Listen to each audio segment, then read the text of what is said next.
Good morning. Good morning, everyone! Happy 2024!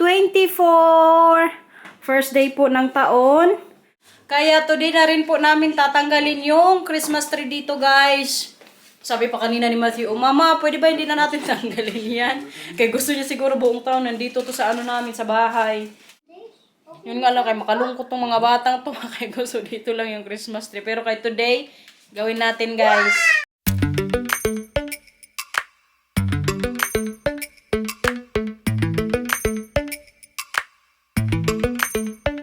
Lately, I've been lying to myself. No, I need to get some help. Hoping you could save me, baby. Put our pictures on the shelf. Swore I'm over you. Oh well, it's not that easy. Waking up in this place all alone. Staying up night and day on the phone. I need me to be whole again. Thought you were the piece missing from that. You're not the one, no, no. You're not the one, no, no, no. I'm moving on, admitting we're done. That's what you got me thinking lately. What you got me thinking? What you got me thinking? What you got me thinking? So ngayon, kaya natanggal na namin yung mga bola. Ano na to ni Marcel? Ifo-fold na para madali lang ilagay sa cartoon. Okay lang yan, kaya ilalagay na yan ni Papa.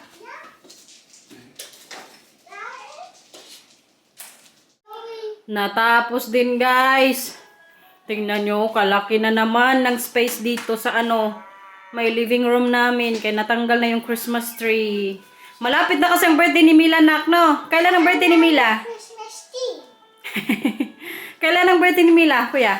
Saan na? Ang ano? Christmas tree. Wala na, nasa taas na. Busy pa yung dalawang maglaro, guys. Kaya ngayon, maghugas din ako ng kaldero ko dito ba.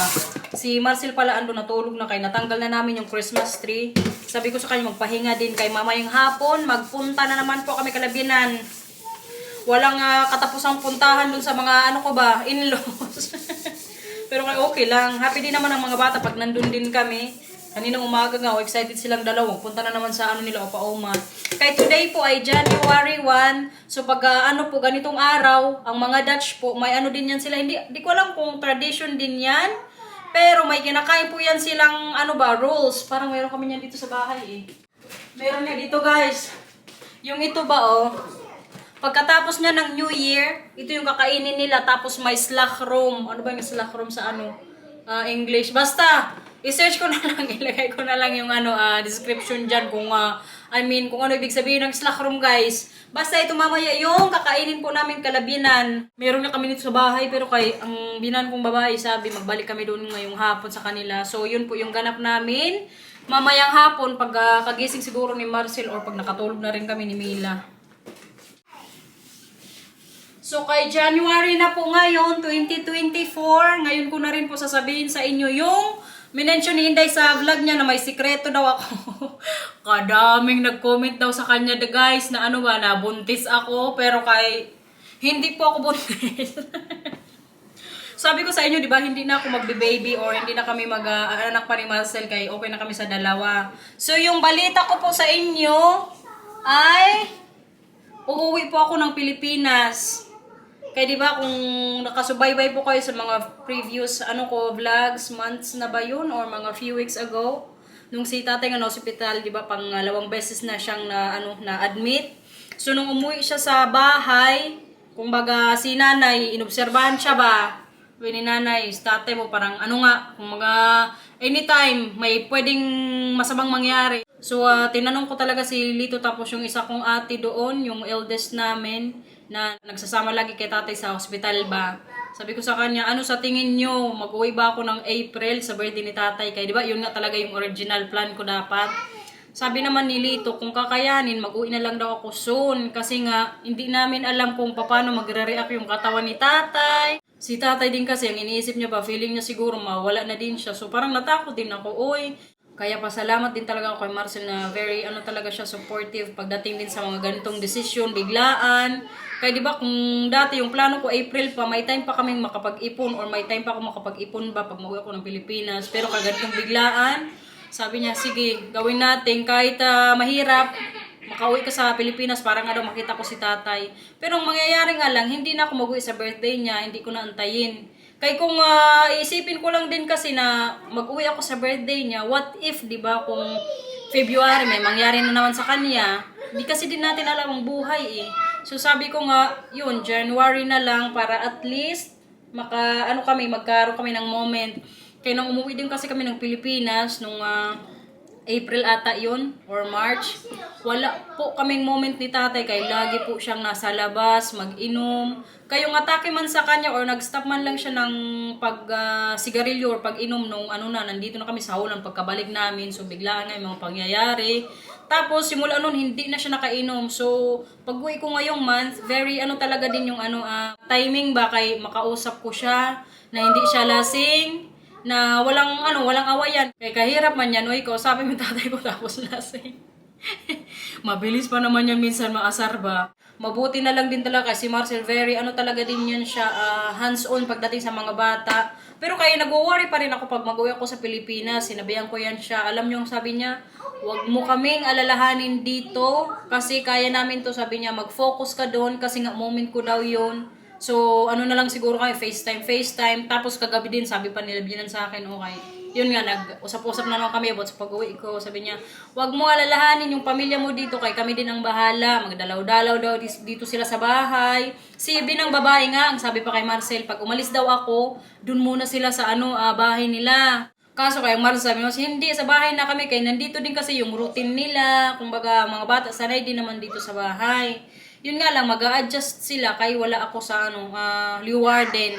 Kaya excited din ako na kinakabahan pag uwi ko sa Pilipinas. Kaya grabe, mamiss ko din si Macho Camila at si Marcel ba.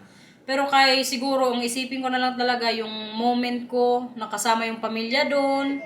Kasi yun, pwede ko man silang tawagan dito. Tsaka ilang weeks lang ako dyan. Saglit lang po ako kaya gusto ko lang talaga yung makita si tatay. Tsaka yung makausap talaga siya ba na masabi ko sa kanya kung gusto kong sabihin. Pero alam nyo guys, nung pagkasabi ko ba kay tatay na mag-uwi ako, para yun, makita siya, parang lumakas siya ba, tapos si nanay very happy din. Pero kay kahapon, nung tumawag ako, biniri ko si nanay, sabi ko sa kanya, dapat siguro, na lang ako nag-book ng ticket April, sabi pa ni nanay. Alam mo, buti na lang mag-uwi ka ngayong January, kay yun nga, kung makita ko lang daw dati yung situation ni tatay nung umuwi nga, nung second sa kanya, nung hospital nga siya, pagka-uwi sa bahay, parang lugmok daw, tapos kadami nga ang iniisip ni tatay na parang iniisip niya, hindi na siya abutan ng Pasko. So yung time na yun talaga, grabe din yung kaba ko, yung iyak ko, tapos nakita talaga yun ni Marcel. So nag-worry din siya sa akin na pagkasabi ko sa kanya na ayaw kong magkaroon ng regret, yung pagsisihan ko abang buhay na dapat umuwi ako. Tapos baka ang ko din dyan, pinakatakutan ko, yung halimbawa may mangyari kay tatay tapos hindi ako makauwi, yung parang ang ko din dyan, may part na masisi ko pa yung asawa ko ba na hindi ako nakauwi. Kaya yun din talaga yung iniwasan ko na kung magagawin namin lahat para makauwi lang, at least makita ko si tatay ba. Siguro yun na din yung namin dyan, pinaka-closure. Basta guys, abangan nyo na lang po yung pag-uwi ko sa Pilipinas kasi ilang linggo na lang, nandyan na po ako. Mga Pinas vlogs na yung makikita nyo muna for ilang weeks. Nagsayaw na yung dalaw dito guys. Ring ning ning ning ning ning ning ning ning ning ning. Ganyan po sila ka-happy ngayon kaya magpunta kami ng Kalabinan eh. Pero di ko lang sure guys kung mag-vlog ako ha. Kay parang pag 3 days ko na itong mag-vlog ako sa bahay nila ba. Minsan kasi magtanong ako niya kay Marcel, okay lang ba na mag-vlog ako ng Kalama? Oo naman, huwag kang dyan, tanong-tanong. Okay lang yan sa kanila. Pero kung sa sarili ko lang ba, parang mahiya din ako minsan. Kaya syempre, kailangan ko rin yung time ko doon sa kanila na mag-usap-usap lang. Wala na akong ibang asikasuhin o mag-video-video pa doon. Pero kaya try pa rin natin mamaya guys. Mila, 2 minutes. Talian ko ang milang ng buhok. Magtali ka, mag-headband ka. Headband. Headband? Okay, sige. Huwag mong tanggalin. Oh, hala! Nasya?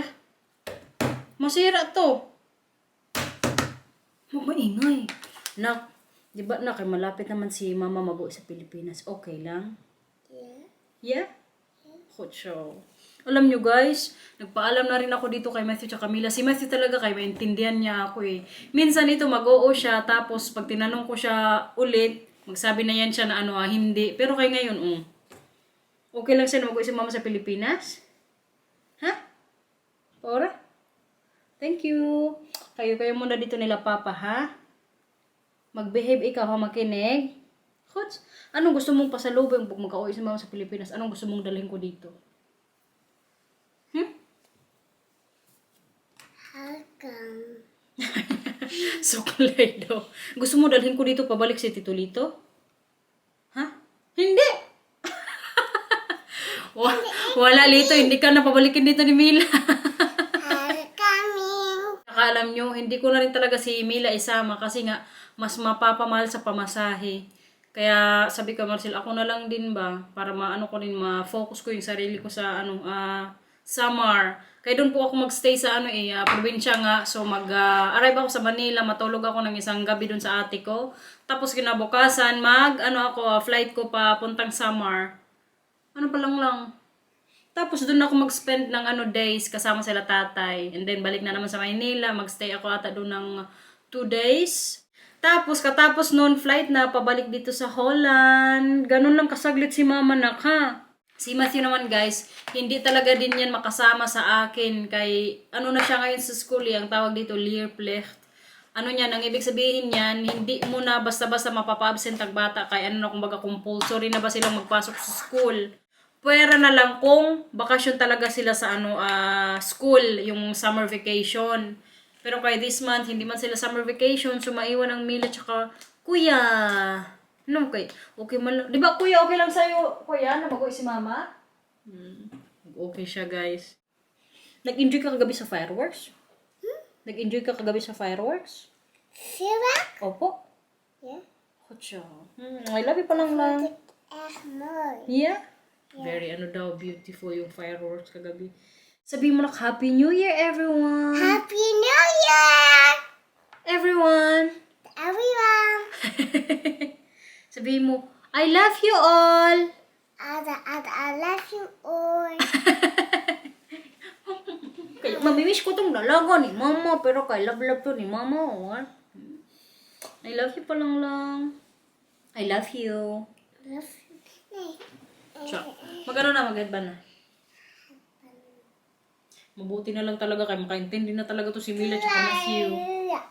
Diba? Katalino ng mga anak ko guys. Very proud ako dyan. Yung mga ganitong situation, maintindihan talaga nila. Alam nyo si Matthew, 5 years old pa lang yan siya, pero yung isip niya siguro, pag makipag-usap sa amin, minsan mag 7 years old na yung niya, pang convo ba. Kaya, proud mother here! Guys, greet din daw kayo ni Matthew. Happy New Year, everyone. Hotcha, Mila. Maglinis ng Milang, guys. Kaya excited na yan magbunto sa opa-oma. Tama, yung mga kunufo pa. O sige. Yung mga kunufo nga, ilinis mo pa, Mila, ha? Yung mga O sige. Ito pa sa upuan, paora. Yan. Ilagay mo yan sa mga lalagyan. Hotcha. Galing talaga maglinis ng bulanglang. Ikaw din, magaling ka. Wala ka lang nilinis. Nagubo ka lang dyan. Si Mila, kadami nang nalinis. Andito pala kami ngayon sa bahay ni Pio, guys. Kaya i-drop namin yung ibibigay na yung mga larong kay Timo. Kaso wala sila dito sa bahay nila. Oh, they already put fence here? Wacht even. Yeah, I think just here. So, nandun kasi ngayon si Pio sa niya, mother-in-law or sa in-laws nga. Ayan yung bigyan namin kay Timo. Diyan na lang namin ilagay. Kasi sarado yung nila, parang pinaka-garden. May paano ba sila dito guys? Ka-cute ba Tinawag ko kasi kanina si Pio, sabi ko kung nasa bahay siya. Kaso kay wala man, so yun, trinap na lang namin yung mga laruan. Po! Nasaan? Oh, sige mama, ikaw ni mama. So ngayon, papunta na kami Kalabinan, guys. Ito na nga yung sinasabi ko sa inyo kanina. Oh. Makaram it is outside in January. Deze rolletjes Yeah? zijn dicht. En dat symboliseert het nieuwe jaar. Okay. Want daar weet je niks van. Oude jaar, Yeah? dan eet je ze plat, open. Yeah? And then for New Year, it's Nieuwe closed. jaar zijn ze opgerold. Okay. Dat is Maar heel veel, maar dit is een contradictie of niet? Ja? Di ba? Sabi ko sa inyo eh. Met je overdag gezegd, ja.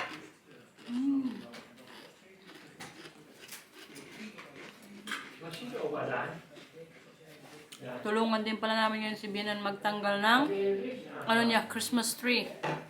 Dus vanavond toch, die gaat opruimen? Nu? Nu toch? Ja, nu. Kaya di ba sabay, nagtanggal na kami. So ngayon, sa kanya din, tulungan namin. Tsaka si Mats niya magdala sa taas ng mga pinaglagay niya dun sa pang-decorate ba. Mabigat kasi. Buti ngayon, kaya matulungan sila ni Marcel. Goodbye Christmas tree natin ngayon kay Labinan. Pa! Meteen weg, toch? Dus dat ding ook meteen weg. Gusto naman yun. Pasa kami dito ba? Baby giraffe. Fingers pupuk. Oeh.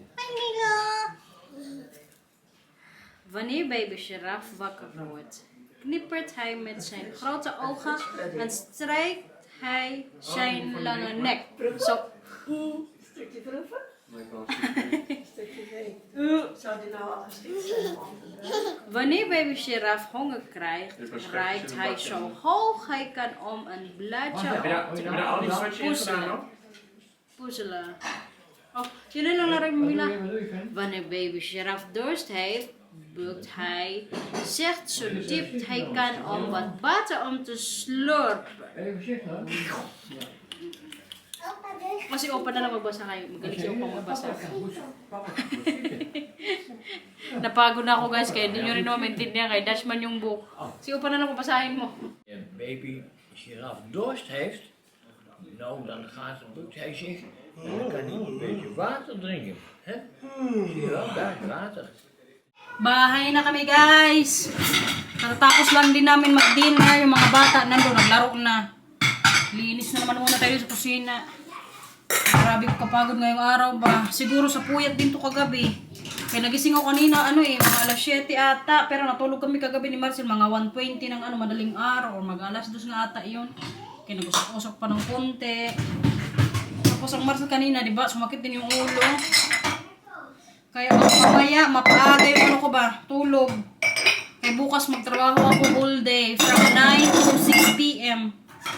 Good luck na lang talaga sa energy bukas. For sure, busy po yun sa store. Kaya start na kasi ng 50% off. Natapos din tayo sa kusina, guys. Ngayon, may challenge kami kay Mila. Actually, hindi man siya challenge. Halika dito kay, di ba magbe-birthday na ikaw? Anong gusto mong gift? Ha? Aray. Mickey Balloon! May Mickey Balloon ka na, huwag kang mag-alala kay na-arrange na yan ni Mama. Bali ngayon guys, ang gagawin po namin ni Marcel, papipiliin namin siya ng bed. Kasi di ba yung promise nga namin sa kanya, no chef? Ang gift namin sa kanya, yun nga yung bed na malaki-laki na kay. Yung isa kasi sa taas sa room niya, maliit na. Paura, tara, magpili ka na dito. Bali, kiklip ko na lang po yung mga ipapakita ko kay Mila na bed kung anong piliin niya, guys. Wag lang sana yung mahal ba.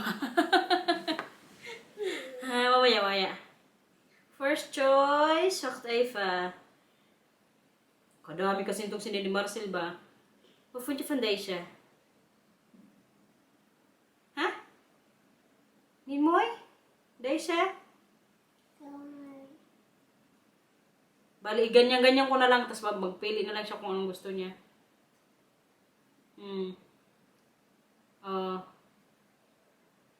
Dit is mooi. Yan. Ha? Vind je deze mooi? Oh, wacht even. Naka, parang kamal pa naman ang pinili niya ba? Choose itong batang to. Gusto mo to? Ito, anong gusto? How about this one? Anong maganda? Wala guys, kaya Milang nag-attitude. Anong maganda, Mila? Ganito na lang. Ipaano ko na lang siya kay Marcel, kay hindi ka talaga sa akin to kasi makinig eh. I think you should show her, babe. It's okay, I'll just clip it in the vlog. I-clip ko na lang po yung mga pagpipiliang bed ni Mila.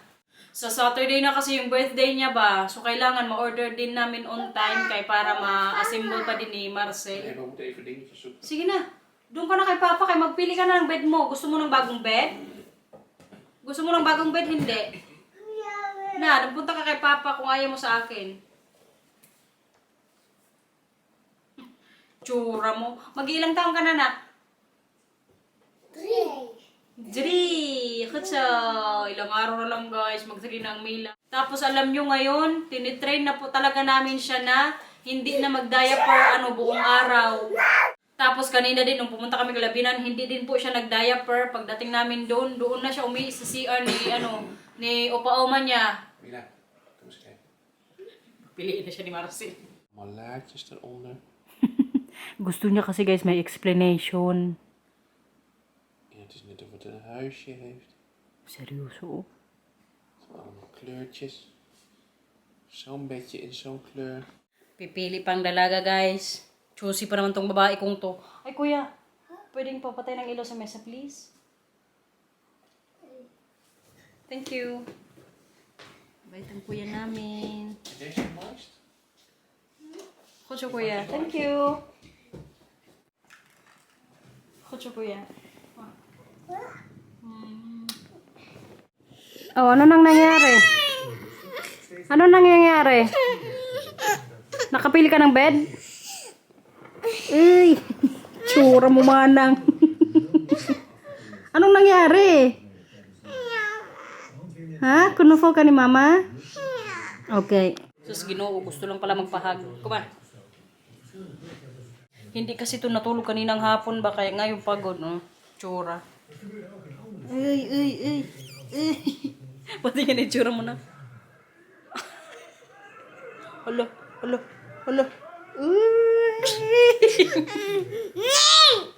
Uy. Nanggigil. Hoy, lift sign ka ha. Nanood muna kami ng balita guys. Kaya maganda yung mga balita about sa New Year. Yeah.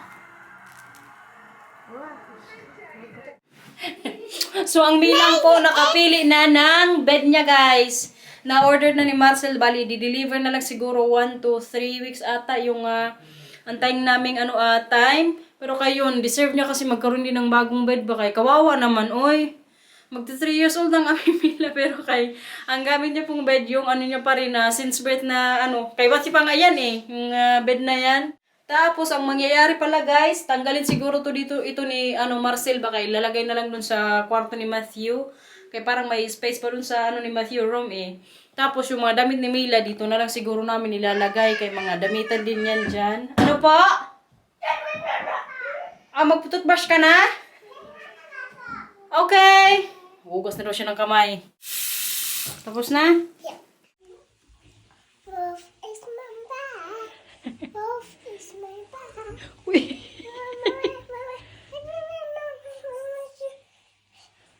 Kanta muna. Kanta muna ka. Lap is. Kanta muna, kanta. Okay.